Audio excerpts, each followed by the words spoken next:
Boa noite para todos. Essa chuva aí faz pelo menos uma coisa, eu penso de boa. Eu moro a 700 e alguma coisa metros acima do nível do mar, né? Então Caxias, até a água chegar aqui, vai demorar. Bento não está muito longe disso, né? Acho que é 700 e alguma coisa também. Então a serra, daqui a pouco a gente vai para ir para a praia, não precisa muita coisa, né? Não precisa nem pegar a Rota do Sol cheia de buraco, que tá toda cheia de buraco, por favor. Essa semana eu estava olhando para a Bíblia, na verdade eu olho para ela assim em seguido, leio mais ou menos. Não, eu leio um pouco mais de frequência assim. Mas eu estou olhando especificamente 4 cartas de Paulo, e são 4 cartas que Paulo escreve quando está preso. Efésios, Filipenses, Colossenses e Filemão. Essas 3 cartas Paulo escreve, então no momento em que ele está prisioneiro por causa do Evangelho. E eu tenho lido um pouquinho melhor essas 3 cartas porque o meu objetivo é tentar entender toda a teologia paulina partindo dessas 4 cartas. E olhando para essa carta de Filipenses, mais especificamente essa semana, eu encontrei um texto, que é isso que eu gostaria que nós compartilhássemos hoje. Mas para compartilhar esse texto eu quero antes pensar em 2 histórias. Então, talvez você conheça uma, talvez você conheça outra. Então eu vou dar a base para as 2 e aí você escolhe qual das 2 você vai encaixar melhor, tá bom? A primeira delas é uma história muito recente. Uma história que passou, sei lá, eu acho que em 98, 99, alguma coisa assim. Vocês assistiram o filme Matrix, o primeiro? Quem assistiu, levanta a mão aí, só para ter uma ideia. Tá bom. Mais ou menos o pessoal conhece. Então, a ideia do filme Matrix, então, é o seguinte. Toda a humanidade, ela nasce cativa. Ela, na verdade, serve de fonte de energia para as máquinas que, na verdade, dominam o planeta como um todo. Essas máquinas fazem com que o ser humano pense que ele vive nesse mundo em que ele está. Então, esse é um Matrix. É um holograma que essas máquinas criaram através de estimulação nos nossos neurônios, né? Então, através dessa estimulação eletrônica dos nossos neurônios, essas máquinas fazem nos acreditar que aquela coluna ali é de concreto e ela não vai se mover. Existe uma porta para eu sair, eu só posso sair por ali. E tudo que nós vemos e pensamos e passamos pelo mundo, na verdade é fictício. Na verdade, nada daquilo existe. Ele só, através de estímulo elétrico dos nossos neurônios, nós passamos a acreditar nessa verdade. E isso, então, o mundo que nós vemos, esse é a Matrix, né? Então, essa é a Matrix. É uma mentira na qual nós achamos que vivemos. Para mim, essa história, ela foi elaborada através de uma história bem mais antiga, e essa eu gostaria de contar, então, bem especificamente para vocês. Alguém aqui já ouviu falar de um cara chamado Platão, filósofo grego, no século IV antes de Cristo. Ele escrevendo uma obra chamada A República, no livro 6, ou para nós seria capítulo 6 dessa obra, ele conta uma história que para mim tem tudo a ver, o Matrix só pode ter sido influenciado por essa história de Platão. Então eu vou contar mais especificamente um pouquinho essa história. Ele imagina um diálogo entre Sócrates e uma outra pessoa, e ele era discípulo de Sócrates, e ele começa no capítulo 6 a falar sobre educação. A educação do cidadão que depois viria a participar da política na polis, na cidade. Então ele diz que é necessário que o cidadão, que é aquele que vai governar a polis lá na frente, esse cidadão então precisa ser liberto das correntes que o prendem. E ele então ilustra com uma historinha dizendo assim. Aí agora eu quero que vocês imaginem essa história, tá? Imagina que nós vivemos em uma caverna. Todos nós nascemos dentro dessa caverna. Não tem outra opção. Pior é, nós estamos amarrados de tal forma, presos por correntes, que a única coisa que podemos fazer é olhar para um muro à nossa frente. Então nós estamos amarrados, nós não podemos nos mover muito, e a única coisa que fazemos é ver esse muro que está à nossa frente. Ok? Conseguimos até aí? Fica fácil. Imagina que atrás de nós exista bem no alto uma fogueira acesa, a ponto de que tudo que nós enxergamos é aquela fogueira que está acesa lá em cima, refletida naquela parede ali. Então fica um ponto mais ou menos luminoso. Aí, ó, mais ou menos uma coisa assim.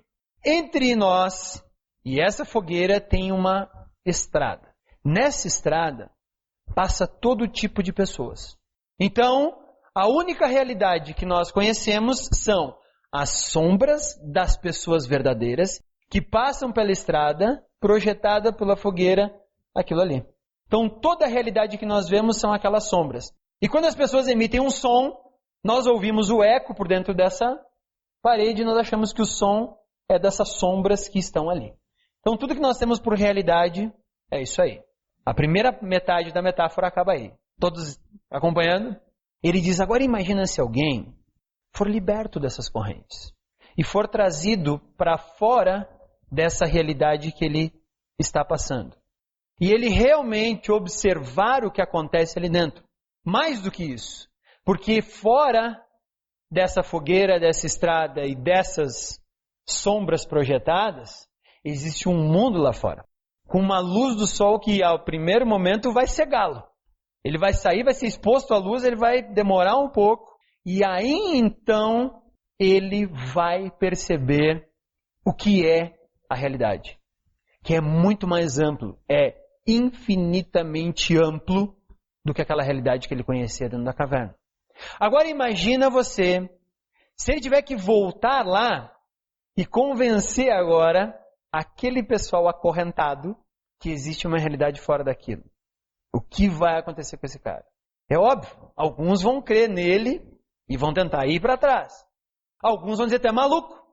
A única realidade que temos é essa. E ele vai dizer, não, eu não sou maluco, gente. Na verdade, o que nós vemos aí é sombra. Não é uma realidade. Não, essa é a realidade. É isso que nós valorizamos. E é a única coisa que nós conhecemos e o mundo inteiro é só isso aqui. E esse cara diz, olha, tem um mundo muito maior do qual vocês não fazem ideia lá fora. O debate se segue assim, até Platão chegar ao objetivo que ele quer. Mas para mim, essa metáfora da caverna, chame como quiser, essa história da caverna, tem tudo a ver com aquilo que nós vamos olhar hoje. Porque para mim, a intimidade pessoal com Cristo, ela é maior que tudo o que nós podemos conhecer aqui na Terra. Todas as sombras que nós vemos, toda a matrix que nós somos programados para ver, na verdade, ela é muito limitada comparada à verdadeira comunhão com Jesus. E para mim, Paulo chegou a essa conclusão num livro que ele escreve da prisão, no qual nós vamos então dar uma olhadinha agora. Abra a sua Bíblia no livro de Filipenses, capítulo 3. Filipenses, capítulo 3, Paulo agora vai dar a sua versão do mito da caverna ou a sua versão do Matrix, tá? Pense aí você como quiser, é assim pelo menos que eu vejo. Então eu já dei para você o contexto desse livro. Ele está escrevendo esse livro enquanto ele está preso na cidade de Roma. Paulo foi aprisionado na cidade de Roma do ano 61 ao 63, depois de Cristo, óbvio. E depois ele foi liberto, mas no ano 67 ele volta e aí ele não é mais liberto, ele vai ser decapitado.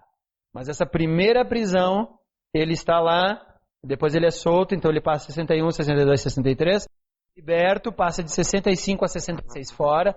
Quando ele volta em 67, ele vai ser condenado e vai ser morto. Enquanto ele está preso nessa primeira vez, então, ele está escrevendo um livro. E quando ele chega, então, no capítulo 3, na verdade ele não chega no capítulo 3. Os capítulos e versículos que as nossas Bíblias têm foram colocados muito depois. Não são inspirados, tá? Então Paulo, quando está escrevendo, ele não está botando ali agora capítulo 3. Não tem nada disso, ele está escrevendo um texto corrido.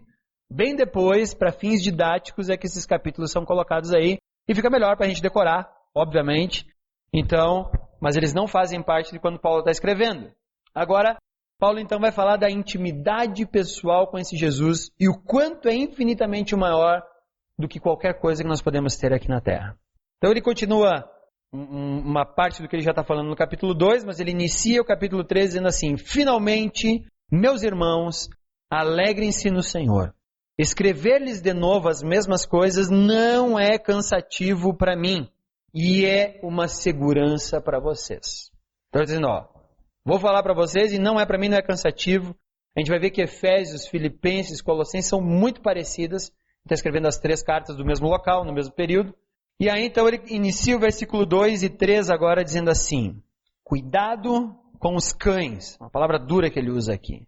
Mas cuidado com esses que praticam o mal, cuidado com a falsa circuncisão, pois nós é que somos a circuncisão, nós que adoramos pelo Espírito de Deus, que nos gloriamos em Cristo Jesus e não temos confiança alguma na carne. Você vai dizer, o que Paulo está falando aqui?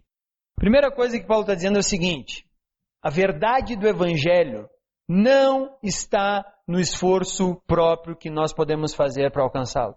Então ele diz, cuidado com os cães, cuidado com aqueles que estão tentando enrolar vocês através de uma falsa circuncisão. Então parece que Paulo falou para essa igreja de Jesus, e quando ele está preso, ele recebe notícias por um rapaz chamado Epafrodito, que vai visitá-lo na prisão, levar a oferta que os filipenses separaram para entregar para Paulo, e esse cara fala sobre o que está acontecendo lá.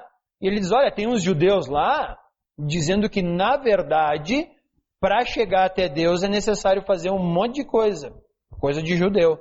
E aí então Paulo, quando está escrevendo essa carta, ele diz, cuidado com esses caras aí. Vocês não entrem na conversa dessas pessoas. Por quê? Porque conhecer a Cristo não é pela própria carne. Não é através do nosso esforço. Não é através de cultos religiosos. Prestem muita atenção nisso. Não deem ouvidos a esses caras. Então Paulo começa avisando então que a forma verdadeira de entender o Evangelho, de apropriar-se do Evangelho, não vem através de religiosidade. Essa é a primeira dica que Paulo dá nos versículos 2 e 3. Ele vai continuar então. Agora vamos para o versículo 4, 5 e 6. Embora eu mesmo tivesse razões para ter tal confiança. Então Paulo está dizendo assim, não é por mérito próprio que se chega ao Evangelho verdadeiro. Mas eu, se fosse assim, já estaria lá. Por quê? Ele vai explicar agora no 5 e no 6. Se alguém pensa que tem razões para confiar na carne, para confiar naquilo que é feito pelos humanos, eu ainda mais, circuncidado no 8º dia de vida, pertencente ao povo de Israel, à tribo de Benjamim, verdadeiro hebreu, quanto à lei fariseu, quanto ao zelo perseguidor da igreja, quanto à justiça que há na lei irrepreensível. Então Paulo está dizendo assim, tem gente aí, judeu, dizendo que tem que fazer o que eles fazem para chegar até Deus? Não dá ouvido para esse pessoal aí não. Por quê? Porque se fosse assim, eu já teria chegado lá. E aí Paulo vai dizer o porquê que ele já tinha chegado lá. Primeiro, ele pertence a uma linhagem irrepreensível. Ele pertence às 12 tribos do povo de Israel, com as quais Deus fez sua aliança. Então Paulo diz, eu pertenço a esse povo aí. Mais interessante é que teve um momento da diáspora, quando a Síria invadiu Israel, ela espalhou 10 tribos.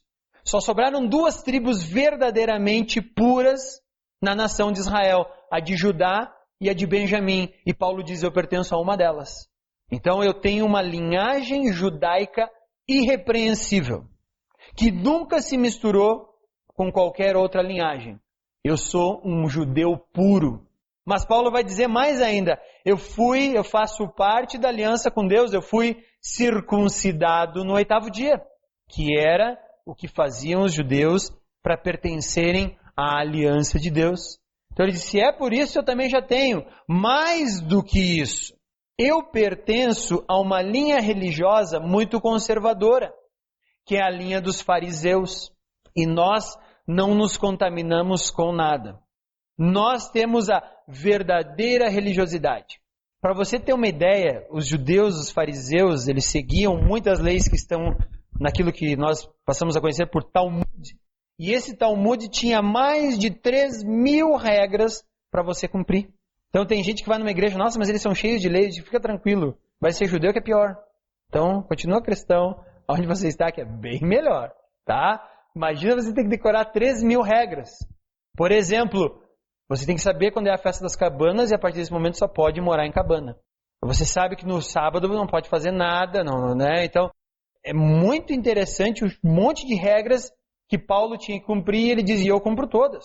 Então, se é por nascimento, eu já teria chegado lá. Se é por religiosidade, também eu já tinha chegado lá.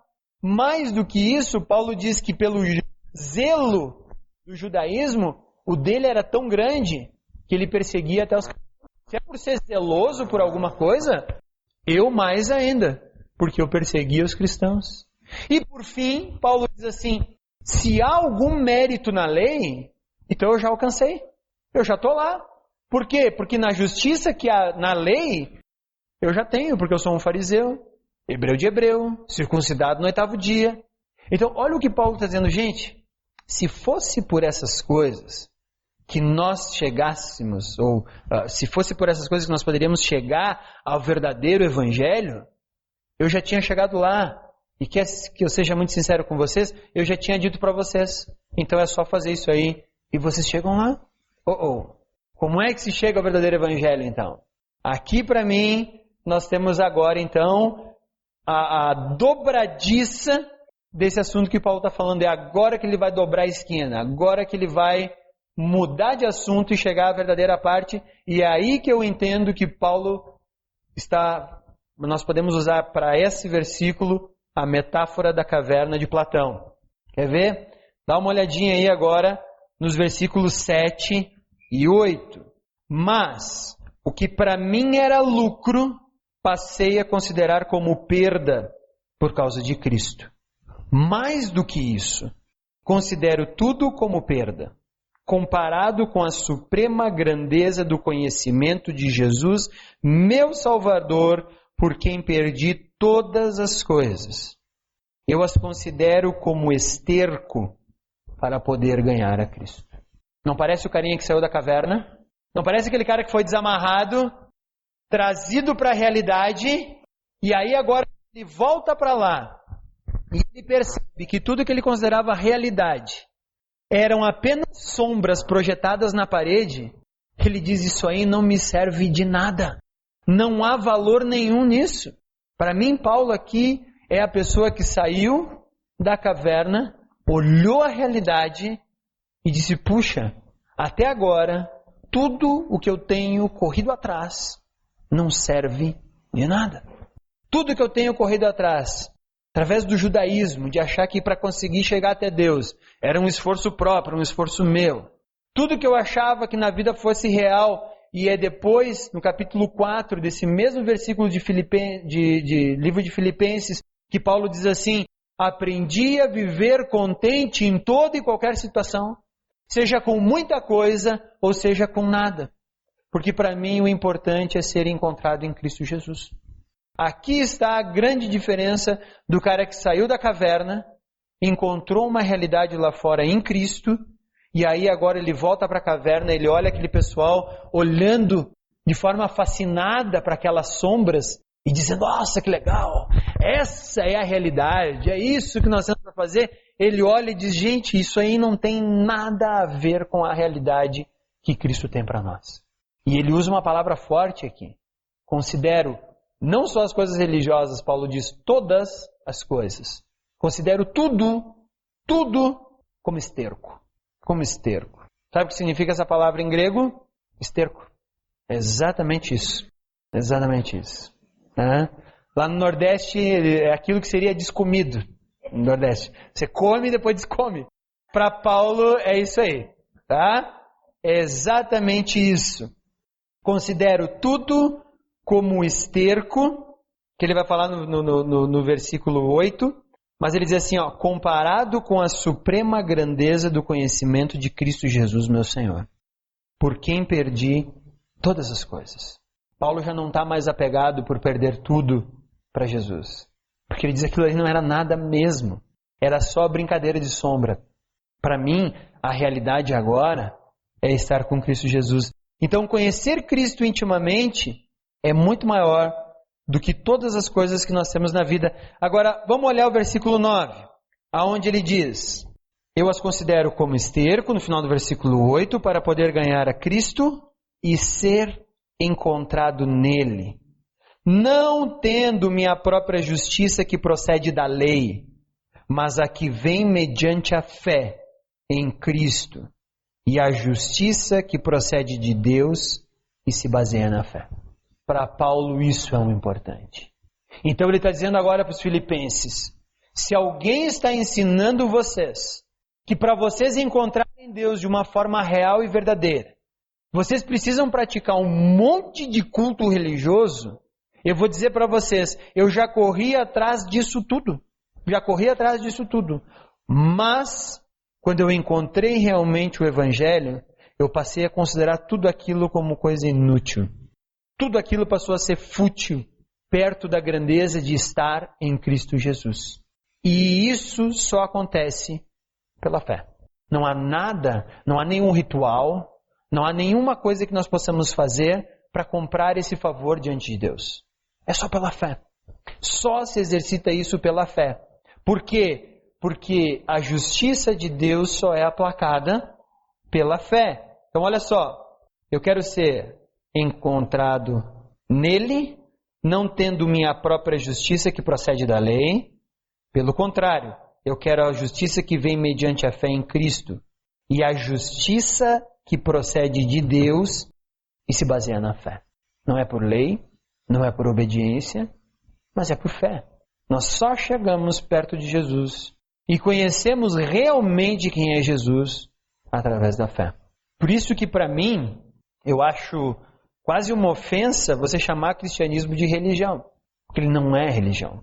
Porque se ele fosse religião, eu colocaria ele do lado do espiritismo, do budismo, do judaísmo, do islamismo. O cristianismo é muito, mas é infinitamente superior a todas essas coisas. Ele não é religião.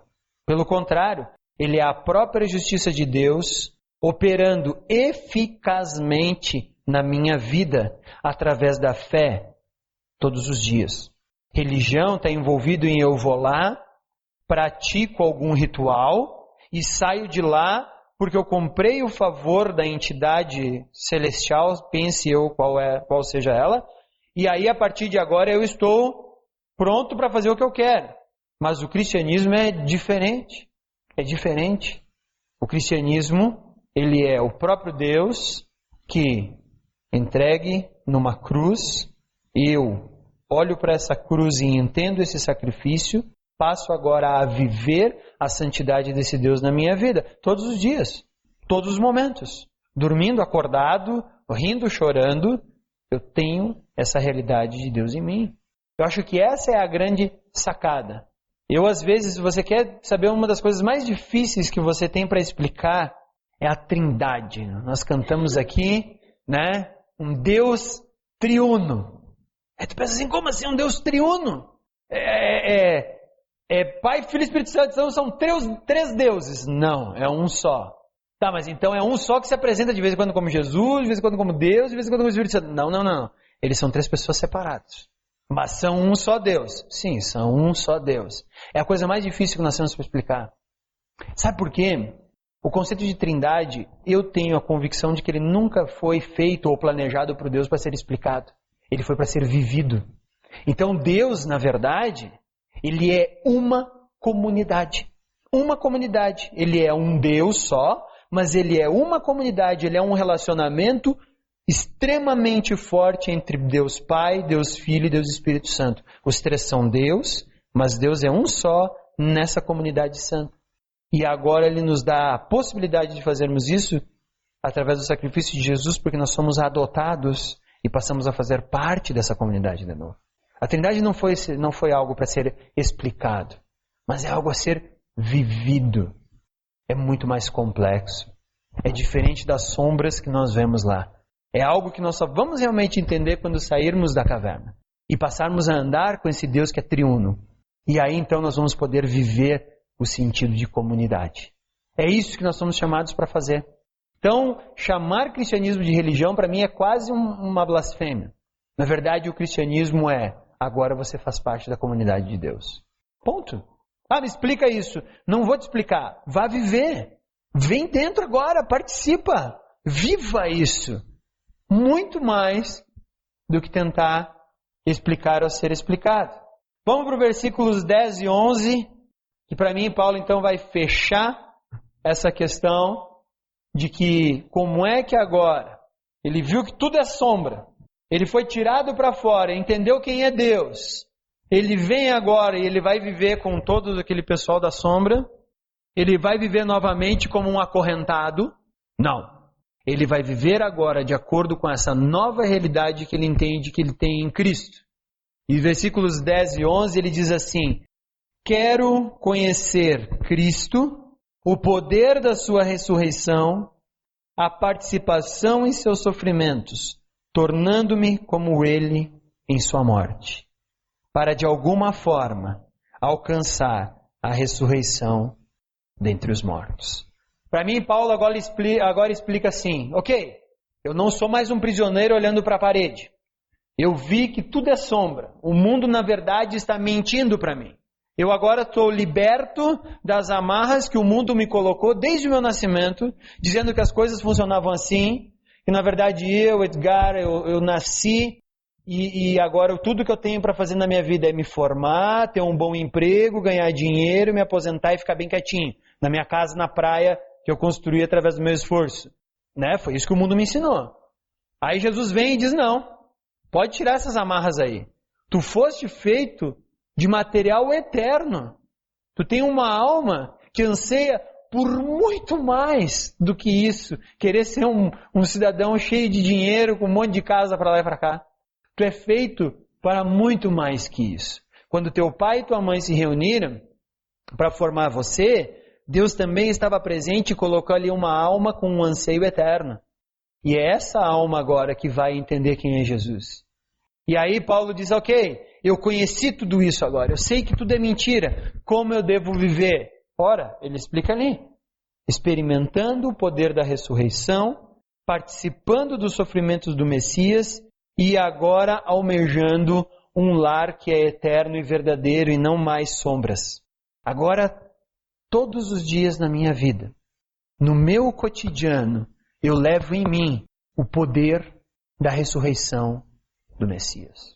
A partir do momento em que eu chego pela fé a esse Jesus, eu posso agora, ao sair daqui, viver todos os dias, cotidianamente, o poder desse Messias na minha vida todos os dias.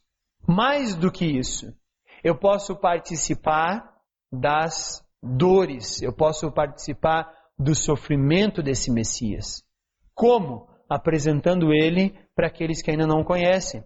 Porque Paulo, quando ele vai escrever a carta aos Colossenses, ali capítulo 1, versículo 27, 28, ele vai dizer assim: agora me esforço, completo em meu corpo aquilo que resta das aflições do Messias, para que Cristo seja formado em vós. Está ali na carta aos Colossenses, capítulo 1, depois ele vai fazer assim: nosso objetivo é edificar a todo, Colossenses 1, 28. Eu sabia ele decora uma vez. Bom, vou ter que buscar daqui a pouco na cabeça. Mas, muito obrigado. Proclamamos isso aí, nós o proclamamos, advertindo e ensinando a cada um com toda a sabedoria, para que apresentemos todo o homem perfeito em Cristo. E Paulo vai considerar isso o esforço que ele vai fazer. Muito obrigado, Júlio. O esforço que ele vai fazer para completar os sofrimentos do Messias, para que o Cristo seja formado no coração agora dos colossenses. Então, Paulo vai viver da seguinte forma: ele vai experimentar no dia a dia o poder da ressurreição de Cristo. Ele vai, não só isso, mas ele vai completar os sofrimentos do Messias na medida em que ele vai apresentar o Messias para todos. E por último, ele vai viver com a expectativa correta, que é não olhar para a minha aposentadoria quando eu tiver, sei lá, quantos anos? 70, 60 anos, quando eu ficar aposentado. E aí eu vou dizer assim: não, agora eu posso aproveitar. Que aqui na terra, aqui na nossa terra, né, Serra Gaúcha, nunca é nos 60, nunca é nos 70. A gente se aposenta, fica ganhando aposentadoria, mais a gente trabalha. Mais umas 12 horas por dia. Afinal de contas, né, a gente não garantiu tudo ainda. Tem que garantir mais um pouquinho. E aí muitos de nós morrem antes mesmo de começar a aproveitar a sua aposentadoria. Né? Antes mesmo de olhar, ver seus netos crescer, ir lá para a praia, pescar papa-terra, né? De vez em quando vem uns carazinhos, né? Mas devolve os cará. É ruim de limpar cará. Papa-terra é gostoso. É, cheio de espinho. Papa-terra é gostoso, tira aquele filezinho, né? Show de bola. Vai pescar papa-terra. Não. Tem que trabalhar. E aí Paulo diz, isso tudo é sombra, gente.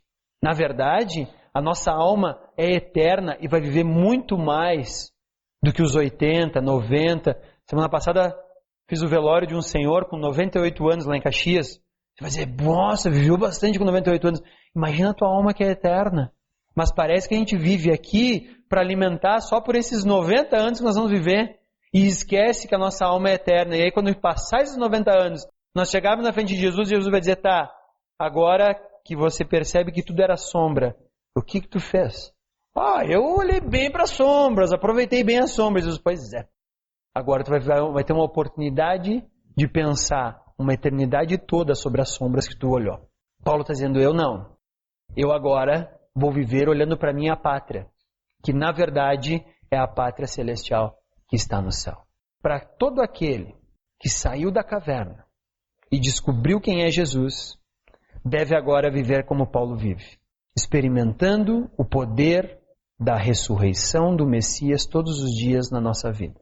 Mais do que isso, participando dos sofrimentos do Messias, que é completando aquele chamado que Deus tem para nós. E por último, sabendo que a nossa pátria não é o Brasil. A nossa pátria é celestial e é eterna. Por soberania de Deus, nós nascemos no Brasil, na Serra Gaúcha, no Rio Grande do Sul, o melhor lugar do Brasil. Tem alguém de fora aqui? Não? Ufa, tá bom, ainda bem. Lá em Caxias está tão feio que tem até senegalês agora indo na igreja, tu não pode nem dizer que o Brasil é o melhor país, que o senegalês já levanta e já te dá um xingão. Mas aqui ainda dá, né? Mas exatamente isso, mas por soberania divina. Na verdade, nós somos só um consulado de Jesus aonde nós estamos. A nossa verdadeira pátria é a pátria celestial. E ela é muito melhor que a pátria brasileira. E nela nós vamos viver eternamente. Jesus já te tirou da caverna? Você já conhece realmente esse Deus? O brilho dele cegou teus olhos numa primeira vez? Mas depois você pode entender quem ele é? Você por acaso sabe que nós nascemos numa condição de olharmos para as sombras? E pior do que isso, nós até damos valor para as sombras, mas que o que Cristo tem para nós é infinitamente maior? A ponto de Paulo dizer, para mim, tudo aquilo é fútil. É inútil. Serve só para adubo. O que eu quero mesmo, experimentar o poder da ressurreição do Messias na minha vida, participar dos seus sofrimentos e viver agora olhando para a minha pátria celestial. Se os filipenses obedecerem Paulo fazendo isso, Paulo já se dá por muito contente, esquecendo os judaizantes que voltam e metem, vocês querem conhecer Jesus? Tem que fazer assim, assim, assim. Não pode comer isso, isso e aquilo. Não pode beber isso, isso e aquilo. Não pode vestir essa e aquela roupa. Não pode usar esse e esse cabelo. Não pode depilar as pernas nem as axilas. Né? Aí o que a Dove vai fazer com a propaganda lá? Né? O que você faz para mostrar as axilas? Gente, a nossa pátria é muito maior que isso. E ela não pode ser alcançada por esforço nem mérito próprio. É só pela fé no Messias. Essa é a verdade que Deus tem para nós. Sai da caverna. Experimenta esse Deus. E você vai olhar para a caverna e vai dizer, como pode eu dava valor para tudo aquilo. Vamos baixar nossas cabeças, vamos orar. Senhor Jesus, nós agradecemos a Ti.